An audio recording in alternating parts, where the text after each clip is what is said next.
Hello, everybody. We got a recap to do. It's going to be a busy night tonight. I think I'm going to be able to do 2 of the 3 tonight. We'll see if I'll be up for the Hartford game because that is a 10:30 kickoff. So, like I said, we're going to go in order. Rhode Island's first. They kicked off at 7. They're in Pittsburgh. Home of their boogeyman, where they just, for some reason, I don't know if there was a curse on him that Eric Dick put on him, they just could not score whenever he was in net for Pittsburgh. He's gone, so I think that curse is lifted. Now, I did promise in the preview. I know people are going to come and hammer me for because they think I'm not saying anything positive about Rhode Island. Okay, it's always negative, negative, negative, which is a lie. That's never the case. But I will say this.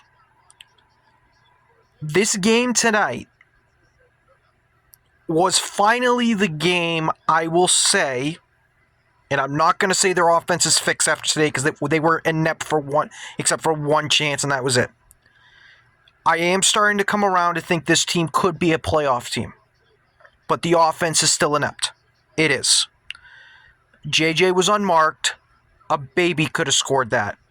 Have to say it. He was unmarked. Scardini put a great cross in. No idea what Victor Souza's doing. Former Rev probably explains it. But the Revs do win this game 1-0, and like I said in the preview, the first half was going to be boring. Because not only does Pittsburgh not score or not concede in the first half, Rhode Island doesn't score or concede in the first half either. Like, first halves are usually boring. That's what this was. Didn't have much offense. I think it wasn't until the 32nd minute where we had the actual first shot of the game, and I believe that was by Pittsburgh. I can't tell you who the player was. It wasn't Albertico. We'll get to him. But throughout that first half, the first 20 minutes, Rhode Island was the one definitely controlling the tempo. But I always keep saying, you can control as much possession as you want. You got to do something with it. And they really weren't doing anything with it. You could make the argument after 20 minutes when Pittsburgh had it, they kind of were doing the same thing. Koke had to make 2 saves, but it was kind of the same thing. They were getting the momentum, but they couldn't break down Rhode Island's defense. So we go into halftime scoreless. I know that if you looked at their sofa scores and you go look at all that, they said Hugo was the best player in the half. To me, it was Koke. I thought Koke with his 2 saves was critical because Rhode Island couldn't go into the halftime trailing. And so we go into the second half. Rhode Island, again, has a little bit of the momentum, still can't really do much with it. It's a offensive struggle for both teams. It wasn't just Rhode Island. Both teams were struggling offensively. Then we get to where Pittsburgh's starting to have the momentum. And then in the run of play was all in Pittsburgh's favor, and then Rhode Island countered. And J.J. Williams would score the only goal of the game, where it was a cross from Scardini, crosses it into an unmarked JJ. I don't care who it is. If there's one player you should not be unmarking on Rhode Island, it is JJ Williams. He is basically the offense for Rhode Island. I've said it before, the offense runs through him. If you're allowing him to score, not going to be a good thing for you. They allow him to score, Rhode Island takes the lead, and you could hear a pin drop in that stadium. Because it was, like I said, it's against the run of play. I don't think anybody was thinking this. I really don't. And so when they scored that goal, I was like, great goal. Let's see if they can close it out. And they did. But Pittsburgh did have the rush, and they were countering some good blocks, some really good saves by Koke Vegas. I'm glad the ref didn't buy the Albertico flops. I have to stress on that. It was one thing that pissed me off when he was in Rhode Island. He was doing it tonight because he wasn't getting the ball, wasn't getting distribute.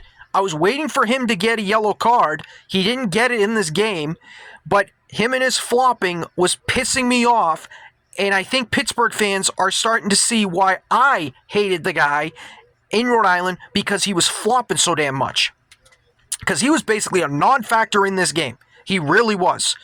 Rhode Island did a good job of shutting him down, which kind of shut down Pittsburgh's offense. They struggled against Griffin. Griffin's a great player. He's going to do that to you.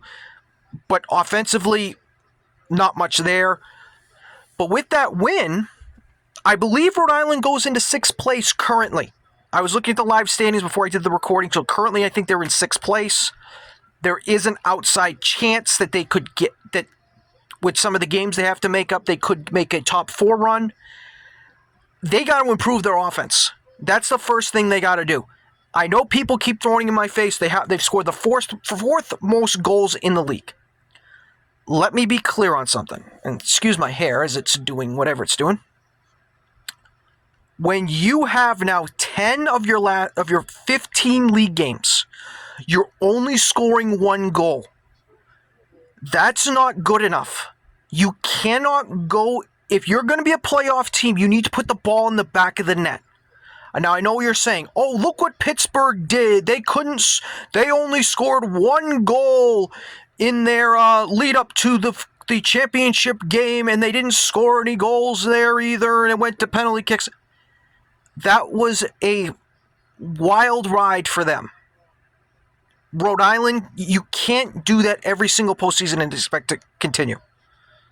It doesn't work like that. You need offense. You need clutch guys. When it comes to Rhode Island, I would say the clutch guy on their team is only JJ. It's no longer Clay because he's at FC Dallas now. I'll get to that in a minute. But when you look at this Rhode Island team, if there's one thing they need to improve on, and from what I have been told by other people, that they're looking to add multiple players. You need goal scorers. And from what I'm being told, that's what they're trying to go after. You need goal scorers. You just need people who can put the ball in the net consistently, because you need your average going into the playoffs needs to be above 2. It's right now closer to, I'm trying to think. So they played 15 games, 25. Yeah, so they're at like 1.5. That's not good enough. That is not good enough going into the playoffs. You need to get that around 2. And you have the ability to do it. We've seen it. We've seen it when you play crappy defenses like Brooklyn in Lexington. Sporting Lexington, excuse me. You put 4 goals up on them, both of them.